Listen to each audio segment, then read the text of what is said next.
সবাইকে আমার সালাম, আসসালামু আলাইকুম। আশা করছি সবাই ভালো আছেন, সুস্থ আছেন, নিরাপদে আছেন। নতুন ভিডিওতে সবাইকে স্বাগত জানাচ্ছি। আজকে দেখবো IPEMIS এ বিদ্যালয়ের তথ্য আপনি কিভাবে ফিল আপ করবেন এবং সাবমিট করবেন। সেই জন্য আপনাকে একটি ব্রাউজার ওপেন করতে হবে। আমি গুগল ক্রোম ব্রাউজারটি ওপেন করছি। গুগল ক্রোম ব্রাউজারের এই যে সার্চ বক্স rয়েছে, এখানে আপনি লিখবেন হচ্ছে dpe.gov.bd। এটি লিখে এন্টার বাটনে ক্লিক করবেন। এন্টার বাটনে ক্লিক করার পর আপনাকে নিয়ে আসবে প্রাথমিক শিক্ষা অধিদপ্তরের হোম পেজে। এখানে আসার পর এখান থেকে আপনি চলে যাবেন হচ্ছে ক্লিক ইউর ডিজায়ার IPEMIS। তো এখানে ক্লিক করে দিবেন। এখানে ক্লিক করে দিয়ে দেওয়ার পর এই যে দেখুন, এখানে আপনি আপনার বিদ্যালয়ের প্রধান শিক্ষকের ফোন নাম্বার বা ইমেল অ্যাড্রেস আর এখানে প্রধান শিক্ষকের পাসওয়ার্ডটি দিয়ে আপনি এই সাইন ইনে ক্লিক করে দিবেন। সাইন ইনে ক্লিক করে দিয়ে দেওয়ার পরে আপনাকে নিয়ে আসবে এই ড্যাশবোর্ড। এটি হচ্ছে IPEMIS এর ড্যাশবোর্ড। তো আপনি এখান থেকে বিদ্যালয়ের তথ্য আপডেট করবেন এবং সেটি সাবমিট করবেন। তো বিদ্যালয়ের তথ্য আপডেট করার জন্য আপনি এখানে ক্লিক করে দিবেন। এখানে ক্লিক করে দিয়ে দেওয়ার পর একটু সময় নিবে আপনাকে। এই যে দেখুন, আমার এখানে চলে আসছে।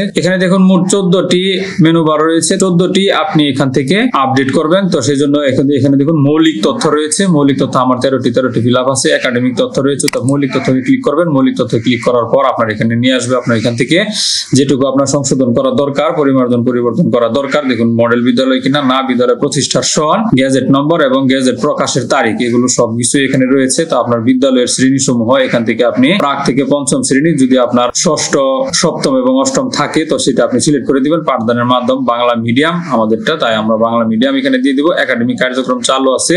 এখান থেকে আপনি দেখে সবগুলো দিয়ে দিবেন। দিয়ে দেওয়ার পর আপনি যে নিচে চলে যাবেন, আস্তে আস্তে নিচে গিয়ে সবগুলো দিয়ে দিবেন। আপনার বিদ্যালয়ের অবস্থান এখান থেকে আপনি দেখে সবগুলোই দিতে পারবেন আশা করছি। দেখুন এখানে মৌলিক তথ্যের মধ্যে বিদ্যালয়ের সকল তথ্য এখানে রয়েছে। ভূমির তথ্য যা আছে সব। দেখুন এখানে সাংস্কৃতিক কর্মকাণ্ড রয়েছে। এগুলো দেওয়ার পর আপনি পরবর্তী ধাপে গিয়ে আপনি পরবর্তী ধাপ ফিল আপ করতে পারেন বা এটা আপনি এখান থেকে ড্রাফট করতে পারেন। তো এটা সংশোধন পরিমার্জন করে আপনি ড্রাফট করুনে ক্লিক করে দিবেন। ড্রাফট করুনে ক্লিক করে দিয়ে দেওয়ার পর এটা ড্রাফট হয়ে যাবে। তো এখানে দেখুন ড্রাফট হওয়ার পর বিদ্যালয়ের তথ্যে ফিরে যান। তো এটার জন্য এখানে আবার ক্লিক করবেন। এখানে ক্লিক করার পর দেখুন আবার আপনাকে এই পেজটিতে নিয়ে আসবে। এই পেজটিতে নিয়ে আসার পর এখন মৌলিক তথ্য আপনি কমপ্লিট করেছেন। এভাবে আপনি একাডেমিক তথ্য এখান থেকে দিবেন, ভৌগোলিক তথ্য দিবেন, সুযোগ সুবিধার তথ্য দিবেন, ভূমির তথ্য দিবেন, ভবনের তথ্য দিবেন আপনার, তারপরে কক্ষের তথ্য, টয়লেটের তথ্য, ওয়াশ ব্লকের তথ্য, পানীয় জলের ব্যবস্থাপনার তথ্য দিবেন, আসবাবপত্রের তথ্য দিবেন, ICT সাধারণ তথ্য দিবেন, দেখুন ICT সরঞ্জামের তথ্য দিবেন এবং সাংস্কৃতিক কর্মকাণ্ডের তথ্য দিবেন। ঠিক আছে। তো এখানে দেখুন ICT সরঞ্জামের তথ্য দেওয়ার ক্ষেত্রে এখানে আমি একটু দেখাচ্ছি আপনাকে। দেখুন এই অংশটুকু আপনারা পড়ে নেবেন। পড়ে নিয়ে নিচে আসবেন। নিচে আসার পর এখানে দেখুন পণ্যের বিবরণ 1, পণ্যের বিবরণ। আপনার বিদ্যালয়ে প্রিন্টার যদি থাকে তাহলে প্রিন্টারের তথ্য দিবেন। আমার বিদ্যালয়ে রয়েছে তাই আমি প্রিন্টারের তথ্য দিয়েছি। সিরিয়াল নং দিবেন, ব্র্যান্ড নং দিবেন, মডেল নং দিবেন, পণ্যের সন, পণ্য গ্রহণের সন দিবেন, তারপরে প্রাপ্তি সরকারিভাবে পেয়েছি তাই সরকারিভাবে দিবেন। আপনি যদি কোনো ব্যক্তি বা মালিকানাধীন হয়ে থাকে, ব্যক্তি মালিকানা ভাবে পেয়ে থাকেন, নিজস্ব ভাবে দিয়ে থাকেন, বেসরকারি ভাবে পেয়ে থাকেন, সেটা আপনি এখান থেকে নির্বাচন করে দিবেন। আমরা যেহেতু সরকারি ভাবে পেয়েছি তাই আমরা এটাকে দিয়েছি। পণ্যের বর্তমান অবস্থা যদি ভালো থাকে ভালো দিবেন। দেখুন নতুন, পুরানো, ব্যবহারযোগ্য, আমাদের এটা ব্যবহারযোগ্য তাই এটা দিয়ে দিলাম। মন্তব্য যদি মন্তব্য থাকে তাহলে এখানে দিবেন। পণ্যের বিবরণ 2, প্রজেক্টর, আমাদের প্রজেক্টর আছে তাই আমরা প্রজেক্টর এখান থেকে দিয়ে দিলাম। প্রজেক্টরের সিরিয়াল নং, মডেল নং, ব্র্যান্ড নং এগুলো দিয়ে দিবেন। গ্রহণের সন কিভাবে পেয়েছেন সেগুলো এখান থেকে দিয়ে দেবেন। পণ্যের বিবরণ 3, স্পিকার, সাউন্ড সিস্টেম এটিও আমাদের রয়েছে। তো এখান থেকে সিরিয়াল নং, ব্র্যান্ড নং, মডেল নং এগুলো দিয়ে দিবেন। পণ্য গ্রহণের সন কিভাবে পেয়েছেন এগুলো এখান থেকে ফিল আপ করে দিবেন। পণ্যের বিবরণ 4, ল্যাপটপ, আমরা ল্যাপটপ পেয়েছি, আমাদের সিরিয়াল নং, ব্র্যান্ড নং এবং মডেল নং এটা দিয়ে দিবেন। আর কিভাবে ল্যাপটপের সিরিয়াল নং এবং মডেল নং বের করবেন এই ধরনের একটি ভিডিও আমার এই ইউটিউব চ্যানেলে রয়েছে, আপনারা সেখান থেকে এটি দেখে নেবেন। আর আমি এই ভিডিওর ডেসক্রিপশনে ওই ভিডিওর লিংকটি দিয়ে দিব আপনাদের সুবিধার্থে, সেটিও আপনারা এখান থেকে বের করে নিতে পারেন। সেই ভিডিওটি দেখে আপনি সিরিয়াল নং এবং মডেল নং সহজেই বের করতে পারবেন এবং বের করে সেটা এখানে দিয়ে দিবেন। এবার পণ্য প্রাপ্তি কিভাবে পেয়েছেন সেটা দিবেন। যদি আরো পণ্য থেকে থাকে আপনার বিদ্যালয়ে ICT সরঞ্জামাদি তাহলে এখান থেকে একটি পণ্য যোগ করুন। এখানে ক্লিক করবেন। এখানে ক্লিক করার পর দেখুন এখানে আরেকটি চলে আসবে। এভাবে চলে আসার পর আপনি এখানে যেটা আপনার বিদ্যালয়ে আছে সেটা এখান থেকে আপনি যুক্ত করে নেবেন। আশা করছি বিষয়টি বুঝতে পেরেছেন। যদি না থাকে তাহলে এটা এখান থেকে আপনি কেটে দিতে পারেন। দেখুন আমি এটা কেটে দিচ্ছি, আমার যেহেতু না এটা লাগবে না। তো এখানে দেখুন সাংস্কৃতিক কর্মকাণ্ড এটা আপনি এখান থেকে দিয়ে দিবেন। যে কর্মকাণ্ডগুলো আপনার এখানে হয়ে থাকে বা আছে এগুলো এখান থেকে দিয়ে এটা এখান থেকে আপনি ড্রাফট করুন ক্লিক করে ড্রাফট করে দিবেন।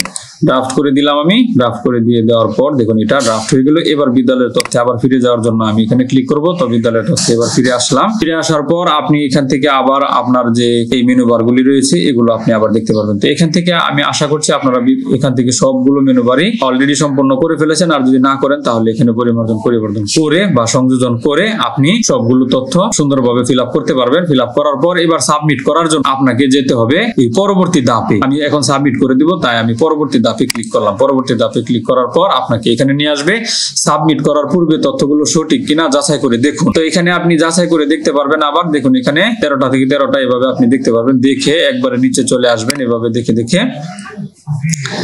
নিচে চলে আসবেন। নিচে চলে এসে দেখুন এখানে সাবমিট কথাটি রয়েছে বা পূর্ববর্তী পৃষ্ঠায় ফিরুন কথাটি রয়েছে। যেহেতু আমি সাবমিট করব তাই আমি সাবমিটে ক্লিক করে দিচ্ছি। সাবমিটে ক্লিক করে দিয়ে দেওয়ার পর আপনার এখানে দেখুন সতর্কবার্তা আসছে। পূরণকৃত তথ্যগুলো আপনার অনুমতি সাপেক্ষে আপডেটের জন্য সাবমিট করা হবে। আপনি কি সাবমিট করতে ইচ্ছুক? তো যদি ইচ্ছুক হয় তাহলে নিশ্চিত করে দিবেন, আর যদি না হয় তাহলে বাতিল করে দিবেন। আমি যেহেতু সাবমিট করব তাই আমি নিশ্চিতে ক্লিক করে দিলাম। নিশ্চিতে ক্লিক করে দিয়ে দেওয়ার পর আমার এটা কিন্তু সাবমিট হয়ে গেছে। দেখুন আপনার বিদ্যালয়ের আপডেটের আবেদনটি অনুমোদনের জন্য প্রেরণ করা হয়েছে। ঠিক আছে, তো এখান থেকে আপনি আবার বিদ্যালয়ের তথ্যে ফিরে যাবেন। তো বিদ্যালয়ের তথ্যে ফিরে যাওয়ার জন্য এখানে ক্লিক করবেন। এখানে ক্লিক করার পর আপনি আবার বিদ্যালয়ের তথ্যে ফিরে যেতে পারবেন। তো আশা করছি আপনারা বিষয়টি বুঝতে পেরেছেন। তো বিদ্যালয়ের তথ্য কিভাবে পূরণ করবেন এবং কিভাবে সাবমিট করবেন, তো এই সম্পর্কিত আরো ভিডিও পেতে চ্যানেলটি সাবস্ক্রাইব করে পরবর্তী ভিডিও দেখার জন্য পাশে থাকা বেল বাটনটি অন করে রাখবেন। ভালো থাকবেন, সুস্থ থাকবেন এবং নিরাপদে থাকবেন।